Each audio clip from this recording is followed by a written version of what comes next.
Hola, muy buenas tardes. Muchísimas gracias a todos los que se conectaron esta tarde a este webinar.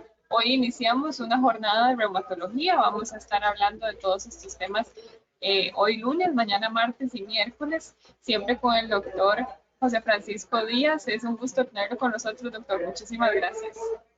No, más bien, muchas gracias a ustedes por participarme en este webinar que tiene tanta audición para tratar de promover un poco lo que son las enfermedades reumáticas. Muchas gracias. Así es, gracias. Hoy específicamente vamos a hablar de la osteoporosis. Vamos a aprender quiénes tienen más riesgo de padecerla.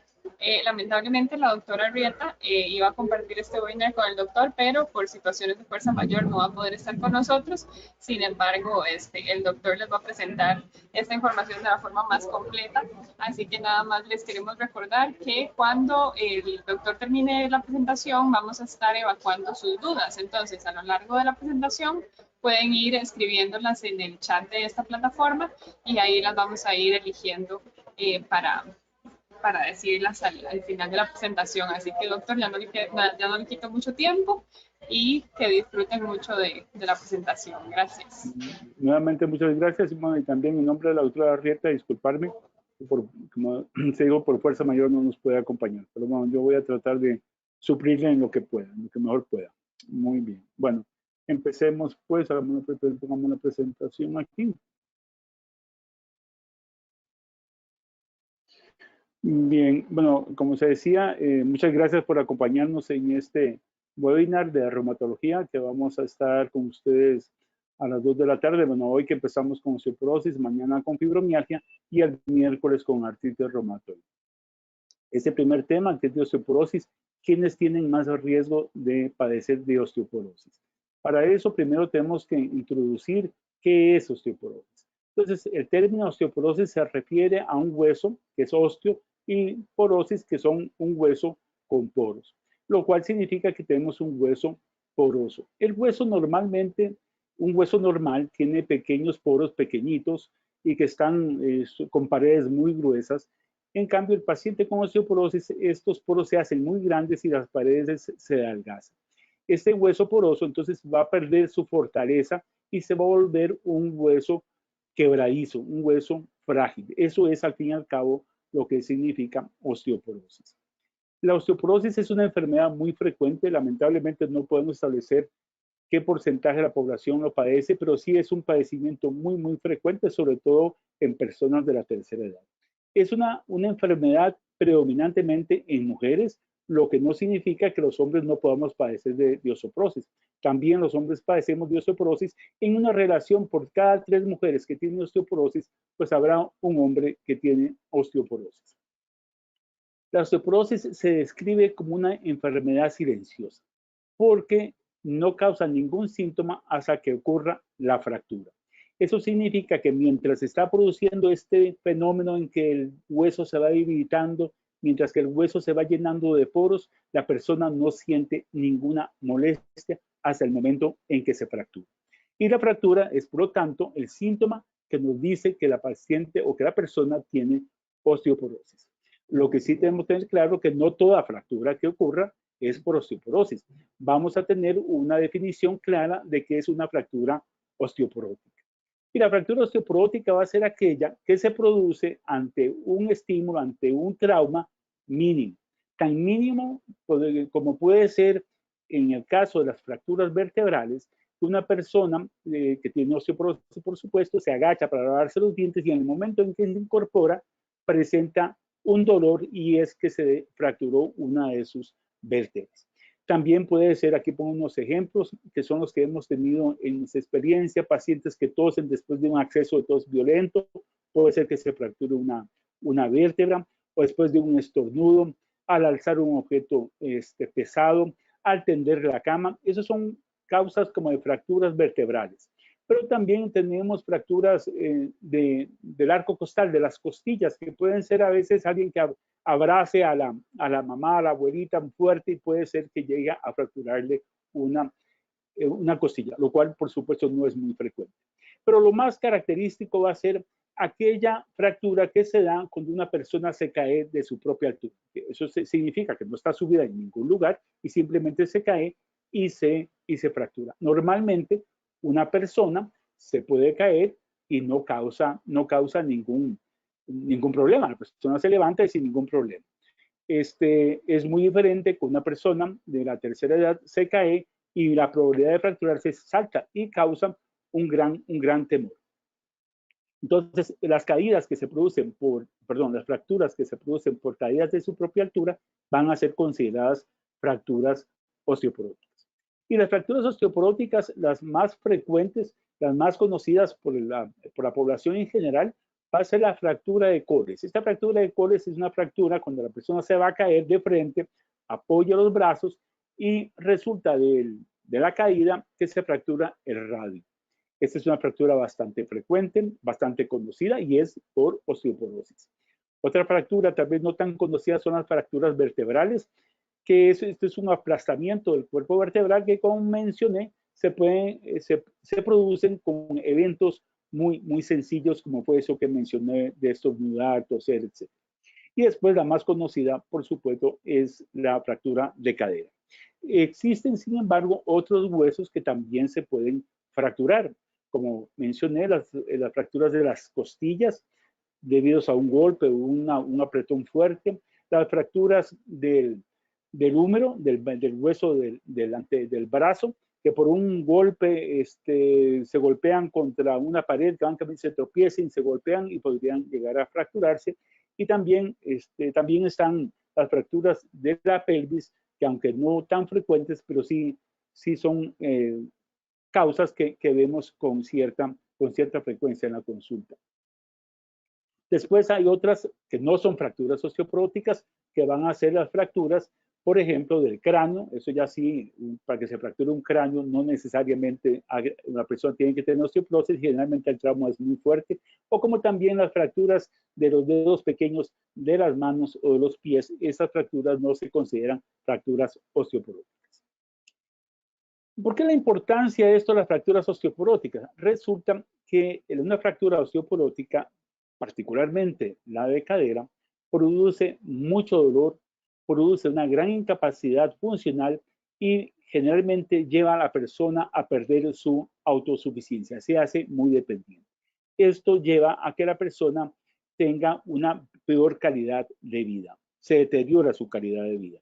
Pero el aspecto más importante de esta fractura es de que las personas que se fracturan, que tienen una fractura por osteoporosis, tienen un mayor riesgo de morir en los próximos meses. Y el otro aspecto que tiene es que una persona que se fractura tiene muchísimo más riesgo de tener una segunda fractura, ya sea que se fracture la otra cadera o que se fracture una vértebra o cualquiera de los sitios que mencioné de fracturas osteoporóticas, lo cual conlleva en que se deteriora aún más su calidad de vida y aumenta también más el riesgo de morir. La fractura de cadera, que es la que más entendemos y reconocemos como una fractura osteoporótica, este es un evento, la persona se cae y a consecuencia de la caída se fractura.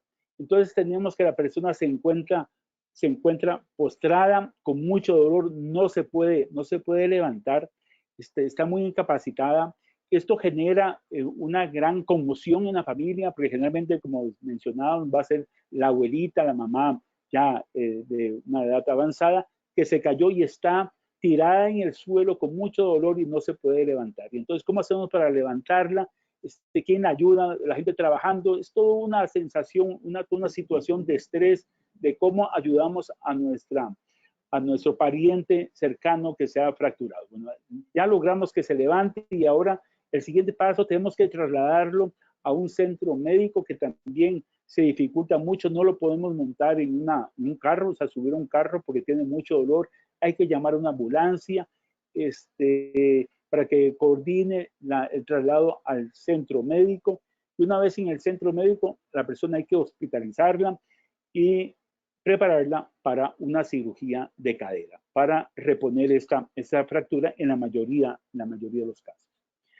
La cirugía de cadera por una fractura es una cirugía mayor, no es una cirugía pequeña, es una cirugía grande, es una cirugía que tiene sus riesgos como toda cirugía mayor, pero además tiene ciertas complicaciones.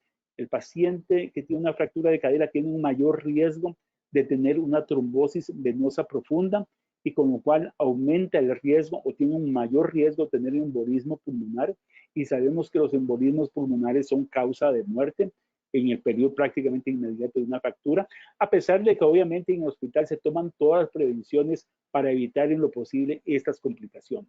Como también la persona mayor encamada que no se moviliza tiene mayor riesgo de adquirir una infección pulmonar, una neumonía que llamamos de un germen intrahospitalario, que son gérmenes que son más difíciles de tratar con los antibióticos, lo cual complica todo esto. También eso puede complicar que las estancias sean más prolongadas y lo que conlleva a que la persona pase varios días inmovilizada en la cama y tenga una importante atrofia muscular, lo cual también va perdiendo la dependencia, la autosuficiencia que mencioné. Pues una vez que ya hemos resuelto el problema, ya el paciente se operó, todo salió bien, gracias a Dios, y entonces hay que llevarla nuevamente a la casa. Y entonces vienen una serie de preguntas, ¿dónde llevamos, pongo yo el ejemplo, dónde llevamos a mamá, a la casa de ella, a la casa de un hijo, de una hija, cuáles las mejores condiciones por donde llevar a la madre mientras se recupera de esa fractura? Hay que hacer una serie de adecuaciones en la casa, el excusado hay que elevarlo, tienen que tener soporte para poderse agarrar, hay que conseguir una andadera, hay que organizarse en la familia, a ver cómo la vamos a cuidar, quién va a estar pendiente, hay que contratar en algunos casos una enfermera. También lo que sí es indispensable es la participación de terapia física para rehabilitar lo más pronto a nuestra paciente. Esto es desde el punto de vista familiar y las congojas que hay que pasar y los riesgos de la paciente, pero también la paciente que sufre una fractura de cadera muy frecuentemente se deprime, ya que pierde completamente su autosuficiencia, ya totalmente desde el punto de vista físico no tiene la fuerza, hay que acostumbrarse al efecto de la cirugía. Cuando se va recuperando, generalmente la persona queda con mucho miedo de deambular, entonces tiene este miedo y eso hay que ejercitarlo, hay que fortalecerlo para que camine mejor, que pierda ese miedo. Todo esto va haciendo que la persona se deprima. Los familiares se vuelven, sobreprotegen al paciente tratando de que no haga nada, entonces entramos en como un círculo vicioso donde la persona va perdiendo cada vez más autosuficiencia y deprimiéndose. Vuelvo a enfatizar de que todos esos son problemas muy serios, pero tal vez una de las cosas que más nos preocupa es la mortalidad. Por estudios clínicos sabemos que al año de que las personas fracturan, el 20% han muerto, a los 2 años el 30% y a los 5 años el 60%. Y nuevamente, si una persona se fracturó la cadera, tiene muchísimo más probabilidad de fracturarse la otra cadera o tener alguna otra fractura osteoporótica, por ejemplo, una fractura vertebral, con lo que aumenta el deterioro de su calidad de vida y también el mayor riesgo de tener, de morir por esta causa. Las fracturas vertebrales, estas no son tan conocidas. Estas fracturas vertebrales, lo que ocurre es que el cuerpo vertebral, que es lo que estamos viendo en la imagen, se fractura y colapsa, se comprime, se hace más pequeña. Esas fracturas tienen es la fractura osteoporótica más frecuente, las fracturas de los cuerpos vertebrales, es la más frecuente, y tienen una característica muy particular, es que entre el 15 al 30% de los pacientes que se fracturan prácticamente no van a, perdón, o sea, solamente un 15 o un 30% de las personas que se fracturan van a tener o se van a dar cuenta de que se fracturaron. La gran mayoría se fracturan y no se dan cuenta en el momento que se fracturan. Y aquellas personas que se fracturan, lo que van, o sea, que tienen síntomas en el momento que se fracturan, que generalmente es, como les mencioné, que están lavándose los dientes, tendiendo la cama, levantaron algún objeto, abrieron una ventana, tosieron y en ese momento se fracturan y presentan síntomas. Y los síntomas generalmente van a ser un dolor que de aparición súbita, de intensidad muy variable, Pero lo que va a ser muy característico es que este dolor llega a molestar sobre todo en los cambios de posición. O sea, la persona está sentada, se pone de pie y le duele bastante, y después el dolor puede ser que ceda, le duele mucho acostarse, le duele mucho de estar acostada, levantarse. Esos cambios de posición pueden ser bastante molestos. En un porcentaje pequeño, realmente, el dolor puede ser muy, muy intenso y altamente incapacitante. Tan incapacitante puede ser que las personas pueden pasar días durmiendo en una silla porque les duele mucho cambiar de posición, o sea, levantarse les duele mucho, ir al baño les duele mucho, pero como les digo, este es un porcentaje pequeño, pero en ese pequeño porcentaje es importante establecer un diagnóstico porque generalmente este dolor no se dé con medicamentos analgésicos corrientes. Generalmente hay que usar analgésicos más fuertes y para ello necesita uno un diagnóstico certero. Después teníamos este otro grupo de pacientes que no tienen síntomas, que no se dan cuenta de que se fracturaron, pero empiezan a tener cambios en su cuerpo. Y el primer cambio que empiezan a notar es que se empiezan a hacer más pequeñas. No es infrecuente que una persona una señora de 75, 80 años diga, yo cuando tenía 50 años medía 4, 3 centímetros más de lo que mido ahora. El primer hallazgo entonces va a ser que empiezan a perder estatura. Y se hace referencia a que aquella persona que ha perdido 2 centímetros de estatura muy probablemente padece de osteoporosis. El otro aspecto que empiezan a tener es que empiezan a tener una pequeña, se joroban y tienen una pequeña jiba en la región dorsal de la espalda, se empiezan a agachar, a torcer, a jorobarse. Y el otro es que la pancilla se les hace más prominente, se hacen panzoncitas. Entre las personas, más o menos un 30, un 50% de los pacientes que empiezan a tener estas fracturas y que no se dieron cuenta en el momento en que les dio la primera fractura, pueden empezar a tener molestias de las siguientes características.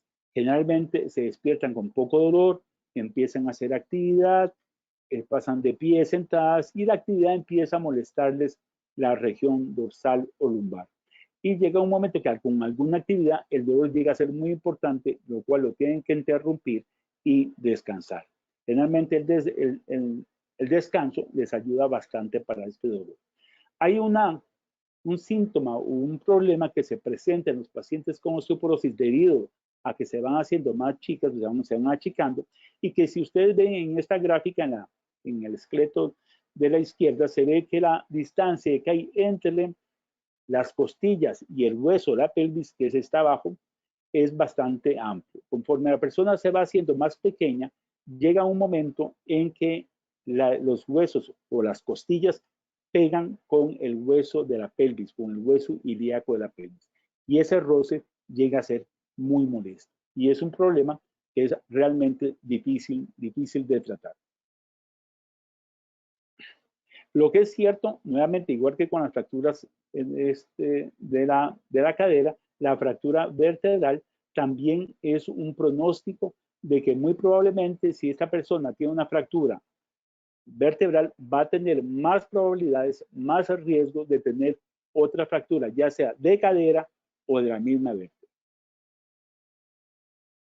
Igual, entre mayor número de fracturas vertebrales, mayor es el riesgo de una segunda fractura. O sea, una persona que tiene una fractura vertebral tiene más riesgo de tener una segunda fractura vertebral. El que tiene 2 tiene muchísimo más probabilidades de tener una tercera y así sucesivamente. Y también tiene más riesgo de tener una fractura de las, ¿cómo se llama? Una fractura de cadera. Y el otro punto muy importante es que a mayor número de fracturas, mayor riesgo de morir. Entonces, nosotros lo que pretendemos, lo que se pretende con estas charlas, es que podamos reconocer a aquellas personas que tienen más probabilidad de desarrollar una osteoporosis, para poder identificarlas y hacer alguna modificación de algunos factores y así prevenir que desarrollen una osteoporosis. Ese sería un primer objetivo. Un segundo objetivo sería que aquellas personas que ya tienen osteoporosis, pero que no se han fracturado, también poderlas reconocer, identificar y poderlas tratar para disminuir en forma considerable el riesgo o la probabilidad de que tengan una fractura. Y por último, y las complicaciones que esto trae, como mencionamos.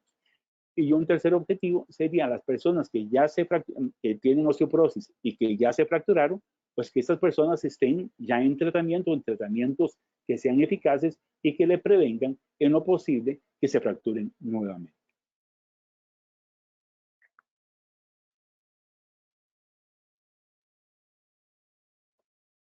¿Quiénes son las personas con mayor probabilidad de tener osteoporosis?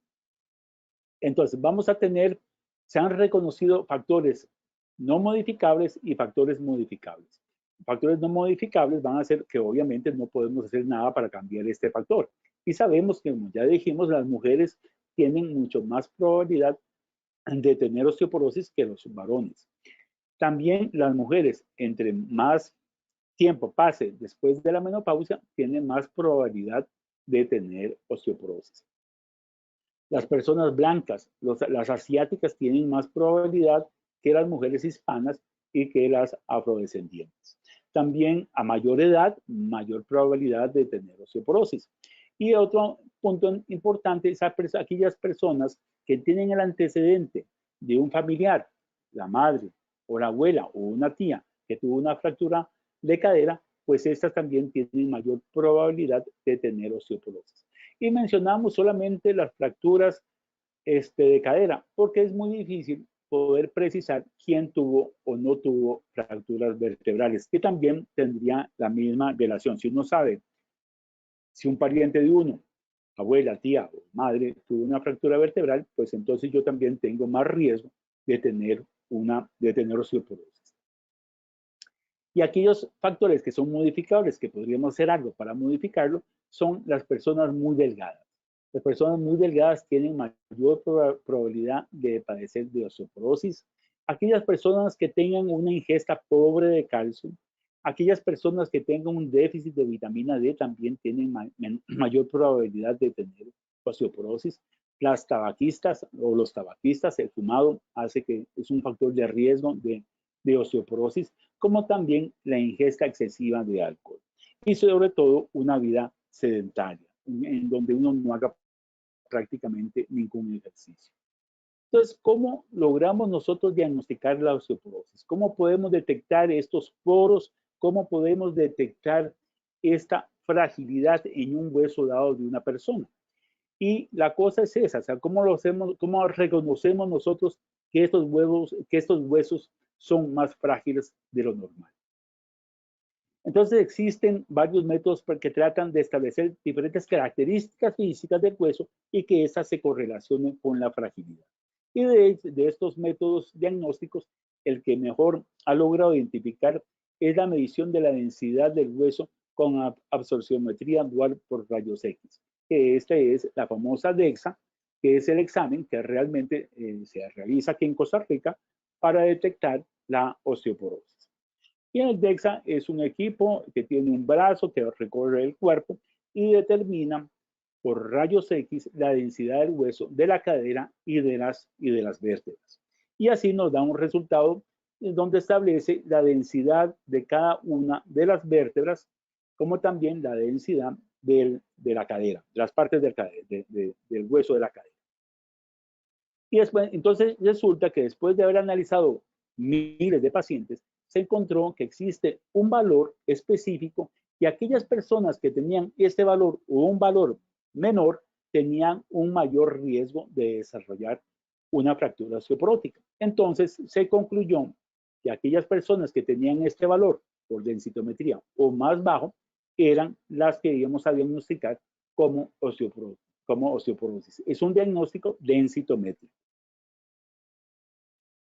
También, ¿cómo se puede diagnosticar la osteoporosis? Aquella persona que tuvo una fractura con un trauma mínimo, esa persona consideramos que tuvo una fractura osteoporótica, por lo tanto tiene osteoporosis. Y no necesitamos el diagnóstico densitométrico para decir que tiene osteoporosis. Como ya veremos, para esas personas les pedimos una densitometría, pero no para hacer el diagnóstico, sino para establecer qué grado de osteoporosis tiene. Entonces, el diagnóstico por el momento lo hacemos con la densitometría o con el antecedente de que la persona tuvo una fractura osteoporótica. Entonces, ¿a quién le vamos a solicitar una densitometría? Esos son acuerdos internacionales y se acordó que prácticamente toda mujer mayor de 65 años se le debería hacer una densitometría para conocer su estado de fragilidad ósea. También toda mujer que tenga más de 15 años de haber tenido la menopausia. A todo varón mayor de 70 años.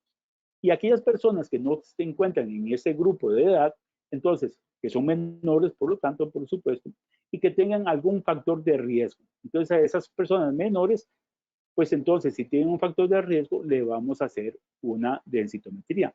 Por ejemplo, una persona de 60 años que tiene una mujer que tiene, digamos, unos 5 años de tener menopausia, pero resulta que tiene niveles de vitamina D muy bajos, o que es muy delgada, o que es tabaquista, o que tiene antecedente de que la madre se fracturó, pues a esa persona le deberíamos de hacer una densitometría para establecer si tiene o no tiene osteoporosis. Como les había dicho, al paciente que tuvo una fractura osteoporótica le hacemos la densidad mineral ósea para conocer el valor real para conocer el estado real de sus huesos.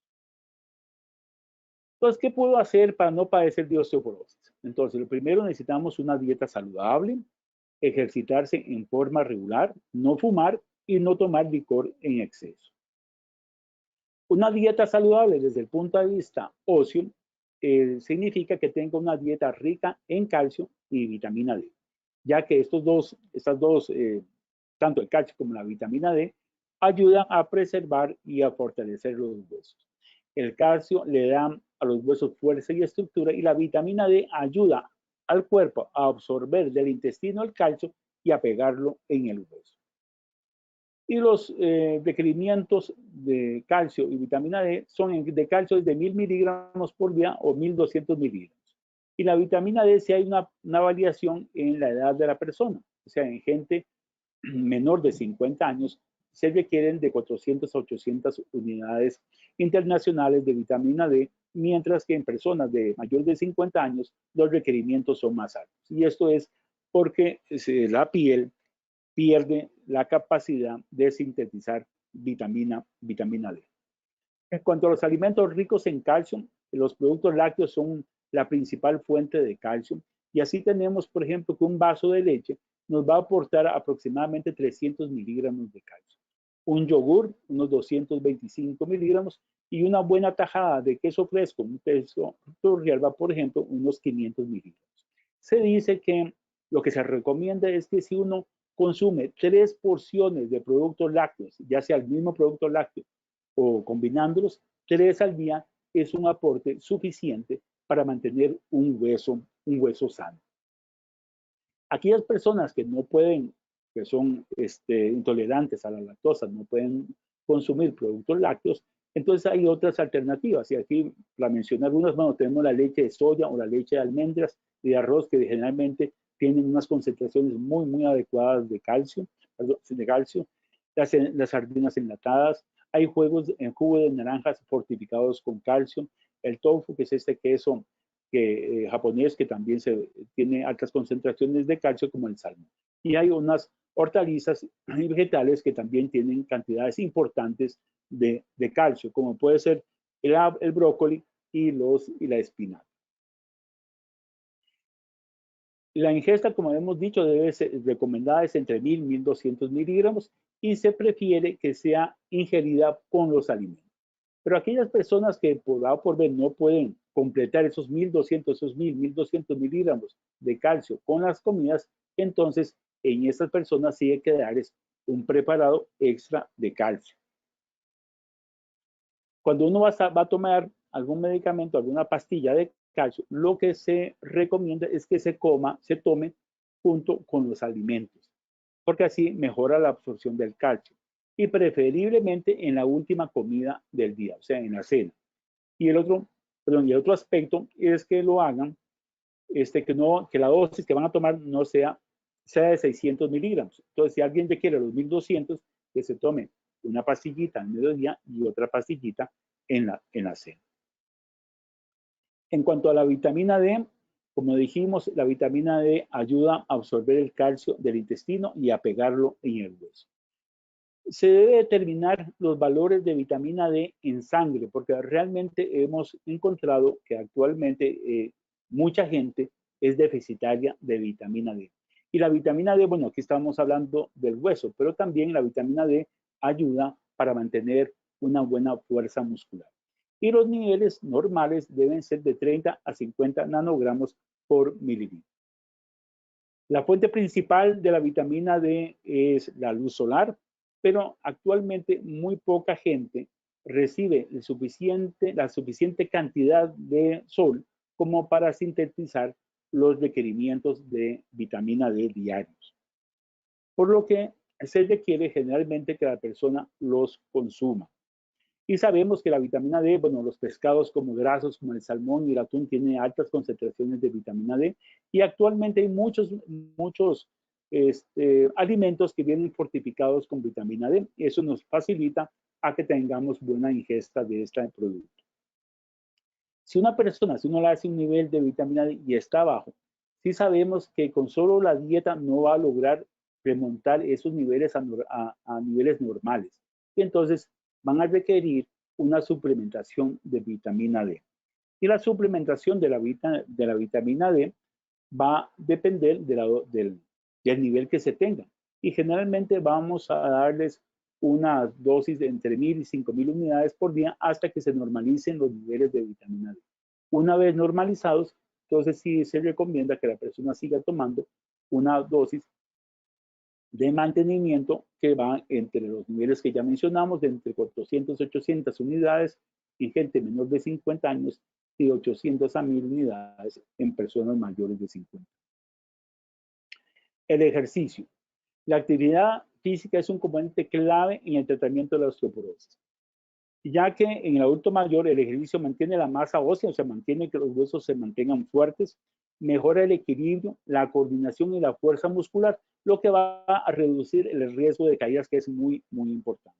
Entonces, el ejercicio se recomienda sí o sí.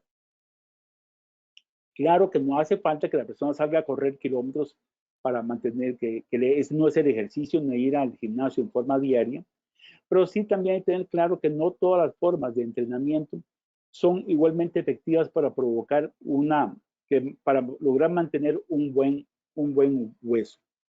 Así, por ejemplo, tenemos que el salir a caminar, ahí a distraerse, entretenidos, un paso lento, ir oyendo los pajaritos, viendo la vegetación, o ejercicios que son de bajo impacto, como puede ser el ciclismo, o prácticamente sin impacto, como la natación, estos tienen poco efecto en prevenir la pérdida de masa ósea. Entonces, lo que se recomienda es que sean ejercicios que soporten peso.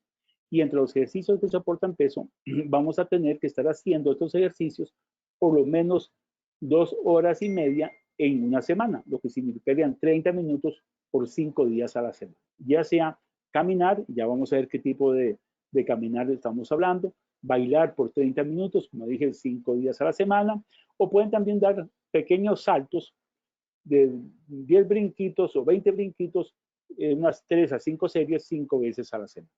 En cuanto al caminar, se requiere que el camino que se camine en forma enérgica, rápido, un paso rápido. Se pueden utilizar estos chalecos que no le pone peso para que tenga haya más estímulo sobre el hueso.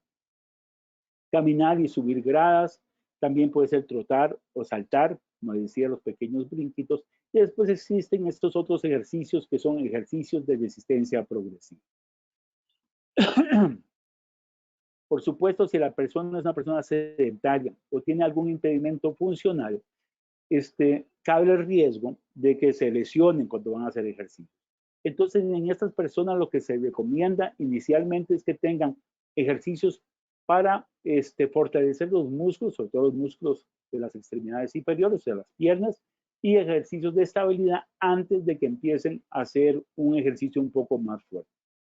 Al igual que pacientes con osteoporosis severas o graves que ya han tenido fracturas, o pacientes que tengan asociado desgaste en las rodillas o en las caderas, en estos casos se recomienda primero una buena valoración antes de someterlo a un tipo de esos ejercicios que podría ser más bien perjudicial.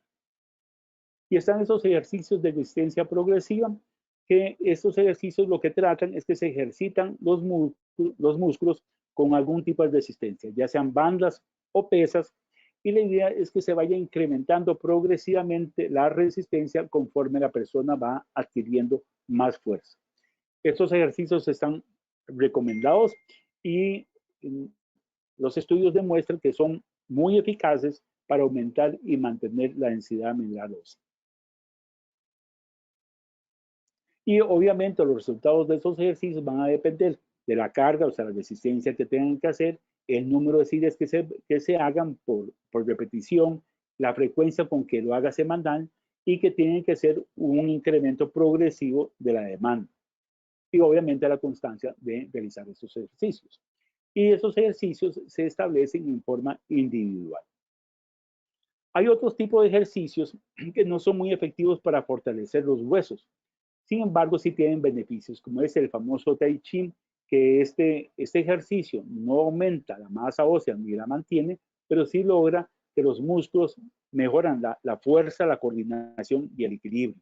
Al igual que la natación, igual que el ciclismo, si bien es cierto, no aumentan la masa ósea, pero sí mejoran la salud cardiovascular y la fuerza muscular. Disculpen.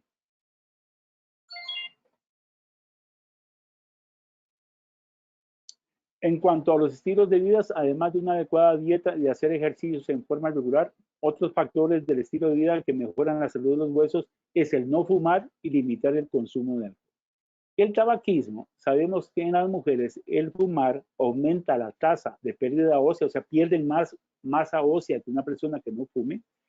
Los niveles de estrógenos, que son los que juegan un papel muy importante en mantener la masa ósea en las mujeres, se encuentran más bajos que en las mujeres que no fuman y se tienen la menopausia antes, se van a tener más tiempo de menopausia y también generalmente son más delgadas que las no fumadoras. Y todos estos factores, como sabemos, son factores que aumentan el riesgo de osteoporosis y de fractura. En cuanto al licor, lo que se recomienda es no tomar más de 2 tragos, ya sea dos cervezas, 2 copas de vino o 2 tragos de licor al día. Y entre las cosas que más preocupan es que si uno tiene un consumo aumentado de alcohol, pues la persona puede sufrir caídas y por lo tanto fracturarse. Y podemos concluir que la osteoporosis es una enfermedad muy frecuente, es la principal causa de fracturas en personas de la tercera edad. Las fracturas osteoporóticas se asocian a muchas complicaciones de salud, como es el dolor, la incapacidad, la dependencia, la depresión, la mala calidad de vida y tienen un mayor riesgo de morir. Pero afortunadamente podemos reducir el riesgo de padecer de osteoporosis, de sufrir una fractura con una vida más saludable, no fumando, con una dieta balanceada y con un buen plan de ejercicios. Muchas gracias. Entonces quedamos ahora a disposición de las preguntas. Muchas gracias, doctor. Súper interesante.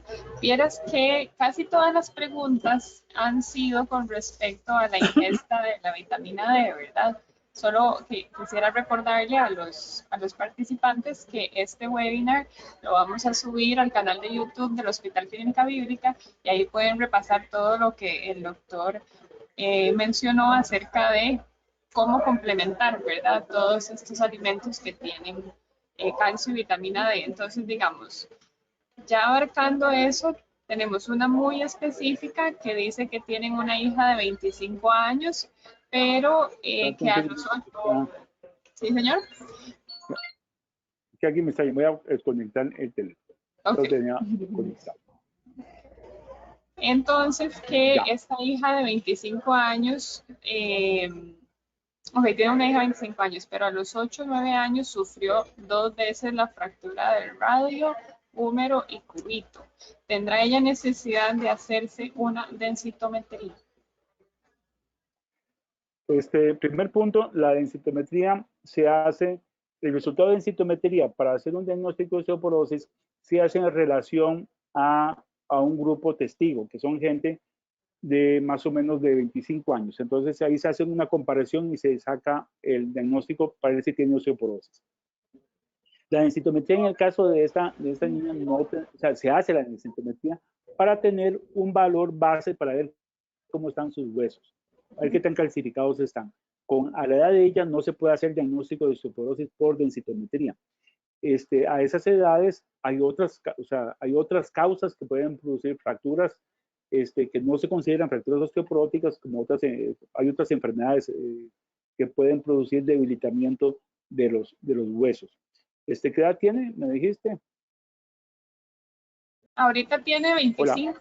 Sí, ahorita tiene 25, 25. pero estas fracturas se dieron cuando tenía 8 o 9 años. Bueno, como decía, la densidad se puede hacer para ver cómo está en comparación con un grupo, con su grupo de edad, pero no se puede hacer el diagnóstico de osteoporosis. Pero sí es de utilidad tener un valor densitométrico para ver si es que tiene algún problema de calcificación y hacer los estudios correspondientes. Por aquí tenemos una muy específica que pregunta si la osteoporosis se puede detener. La osteoporosis, bueno, lo que se hace, el tratamiento, lo que persigue es que la persona se disminuya el riesgo de fractura. O sea, tenemos un paciente con osteoporosis, entonces el tratamiento lo que persigue es, bueno, conservar la masa ósea, la mejora poco, realmente se mejora porcentualmente poco, pero, perdón, sí se reduce en forma importante el riesgo de fracturarse. En personas que no tienen osteoporosis y que tienen lo que llama una baja densidad mineral ósea, lo que se llamaba también osteopenia previamente, a estas personas lo que debemos hacer es procurar mejorar estos factores, una buena ingesta de calcio, que tenga niveles de vitamina D normales y que haga ejercicio para que mantenga una buena masa ósea y que no lleven a osteoporosis. Perfecto. Y tenemos una última por acá. No sé si dar un poquitito de tiempo por si alguien tiene otra consulta. Vamos a esperar unos minutitos, pero hay una también de Carol Morales que dice que ¿qué peso se considera de riesgo para una persona muy delgada? Eso está con el índice de masa corporal, o sea, que tengan un peso, un índice de masa corporal bajo, o sea, más bajo de lo normal. Que esa es la relación que existe de la talla con el peso. Ok, perfecto. Y nada más aquí vuelven a preguntar a qué edad ya se puede realizar una densitometría. Entonces dijimos, casi como obligatorio, mujeres mayores de 65 años, mujeres que tengan más de 15 años de tener tenido la menopausia, varones mayores de 70 años y después las mujeres que no tengan esa edad, o sea, menores, y que tengan algún factor de riesgo, o sea, que sean muy delgadas, que hayan fumado tabaquistas importantes, que tengan antecedentes familiares, o sea, que la mamá o la abuelita o la tía se haya fracturado, que ellas tengan fracturas, qué sé yo, fracturas vertebrales, que tengan una tía o la abuelita que se haya ido encogiendo, no haya tenido fractura de cadera, pero sí se haya hecho más chiquita y esté jorobadita, quiere decir que la pariente tiene osteoporosis, entonces yo tengo más riesgo de padecer de osteoporosis. Entonces, bueno, no mencioné medicamentos que pueden producir osteoporosis, porque eso ya es un tema aparte, es un tema largo, pero hay medicamentos como los esteroides que pueden producir osteoporosis, entonces se recomienda que después de un cierto tiempo de estar tomando esteroides, hacer una densitometría. Aunque el paciente que está tomando esteroides debe estar con tratamiento para osteoporosis. Perfecto. Y por acá preguntan el tema de la exposición del sol, de cuánto es el tiempo recomendado por día para empezar como a generar esa absorción de vitamina D. Ahí lo del sol es lo siguiente, el sol uno tiene, o sea, no vale usar el protector solar, porque entonces ya no se produce la vitamina D. La persona tiene que estar con un sol y tiene que tener una pequeña quemadura, o sea, ponerse rojo. No quemar, no quemada así brutal y que se le hagan ampollas, sino terminar uno como rojito, como que la piel se queda más rojiza. Y eso pueden ser unos 15 minutos bajo el sol sin ningún implemento sin nada. Y debate, bueno, aquí vamos a tener problemas de mucho, a qué horas a qué hora del día se debe asolear. Entonces, en horas que el sol no sea muy fuerte, digamos, de 7 a 9 de la mañana, ahí podrían pasar una media hora bajo el sol sin usar ningún tipo. Y el otro aspecto es qué cantidad de superficie corporal se tiene que solear. Bueno, prácticamente la área más grande que se pueda. Entonces, obviamente, si uno sale con camisa y manga larga, entonces se asolearán las manos y la cara. Y como les decía, no debe utilizar un bloqueador solar. Eso es básicamente. Por eso mencionaba que es difícil, porque la gente, hay también todo un tema de lo que es la exposición del sol con los cánceres de piel. Entonces, ese es un tema que es un poco difícil establecer de dosis. También la otra cosa, las personas más blancas van a producir más, por decirlo así, más vitamina D al asolearse que una persona más morena. Perfecto, aquí dice que sí, uno debe de tomar vitamina D, ¿dónde está? No, que si después de los 50 años debe tomar calcio sin necesidad, o sea, si tiene o no osteoporosis, pero sí tomar esa pastilla de calcio después de los 50, que sí es recomendable. Nuevamente, si uno tiene una buena ingesta de calcio diaria, independientemente de la edad, que sean 1200 miligramos, digamos, en general, si uno tiene esa ingesta de calcio diaria, sin la necesidad de, o sea, con puros alimentos, que uno se come un yogur y se toma un vaso de leche y se toma dos gallos de queso, pues esa persona tendría una muy buena ingesta de calcio, entonces no necesitaría estar tomando nada más no necesitaría pastillas de calcio. Si la persona tiene, que dice, bueno, realmente no consumo ningún producto lácteo, no me gustan las sardinas, no me gusta el pescado, los vegetales no me gustan, no como brócoli, no como coliflor, no como espinaca, bueno, entonces obviamente esa persona habría que darle calcio en forma como una sustitución de calcio, los 1200 miligramos, pero independiente de la edad. O sea, esta dosis de calcio es para todo el mundo, tenga o no tenga osteoporosis. Perfecto, y para cerrar, nada más preguntan aquí la relación entre osteopenia y osteoporosis, que si es posible pasar de osteoporosis a osteopenia. Realmente ese no es el objetivo del tratamiento. El objetivo del tratamiento no es pasar de osteoporosis a osteopenia. En algunos casos se logra, pero ese no es el objetivo del tratamiento. El objetivo del tratamiento es de que la persona, aunque tenga osteoporosis por densitometría, al estar con un tratamiento para osteoporosis, se reduce el riesgo de fractura. Si eso se logra, o sea, si uno logra pasar de osteoporosis a osteopenia, está muy bien. Eso a veces se logra cuando la osteoporosis es muy leve o de reciente aparición, que se hace el diagnóstico temprano y empieza uno con las medidas, con los tratamientos médicos para ello, puede ser que baje a osteopenia. Pero nuevamente, el objetivo del tratamiento es que el paciente tome el tratamiento y independientemente que si baja o no baja osteopenia, sí el tratamiento reduce el riesgo de fractura. Eso es un poquito, tal vez un poco difícil de comprender, pero esa es la idea. La idea, no buscamos que tome medicamento y que llegue a osteopenia a la normalidad. Eso no lo buscamos. Lo que buscamos es reducir el riesgo de fractura, que es lo que ha demostrado el uso de estos medicamentos en pacientes con osteoporosis. Así es, perfecto. Demasiadas gracias, doctor. De verdad, muy agradecido. La gente también está muy contenta. Le agradecen mucho su exposición. Sí, queremos recordarles, ¿verdad?, que toda esta información va a estar en el canal de YouTube para que puedan repasarla, para que puedan compartirla con alguna persona que sabe que le interesa mucho el tema. Así que, doctor, un gusto y nos vemos mañana. Si Dios quiere, que Dios nos acompañe. Hasta luego. Perfecto. Dios nos acompañe a todos. Chao. Gracias a todos los que se conectaron. Hasta luego.